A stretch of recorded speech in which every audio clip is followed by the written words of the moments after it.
Order! Well, we had a day of extraordinary drama here at Westminster on Tuesday afternoon. The government was trying to push through its EU withdrawal bill. It's a flagship bill. It's the bill that makes Brexit happen in the UK. It brings back European legislation onto the UK statute book. And the government was trying to get through a number of amendments that have been passed in the House of Lords, trying to defeat them. The government cannot demonstrate the flexibility necessary for successful negotiation if its hands are tied midway through that process. That will do nothing but guarantee a bad deal for Britain.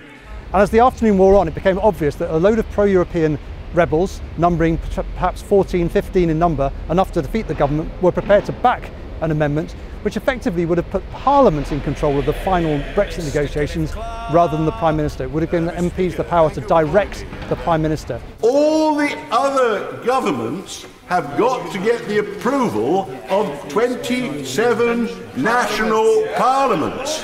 What they're watching is an attempt by the real zealots in this House to stop this Parliament playing any part in the process. The government couldn't accept that. You had the spectacle of the government chief whip sliding across green benches, Theresa May having hurried meetings with Tory MPs in her private office, desperately trying to fend off a defeat. And in the end, we don't know exactly what was said in the private meeting with 14 Tory pro-European MPs, but she promised that a new amendment would be brought forward by the government, which would in some way address their concerns, and they hope give them the power to block an eventual no-deal outcome from these Brexit negotiations, which is really what they're after. One of the key issues for me is going to be whether we make some progress on having a proper structure to address no deal. And I don't think that this bill can finish its course and get royal assent until we have that. Yeah. Theresa May has bought some time for herself with that backroom deal with the Tory MPs, but it won't be very much time because the bill goes back into the House of Lords next week.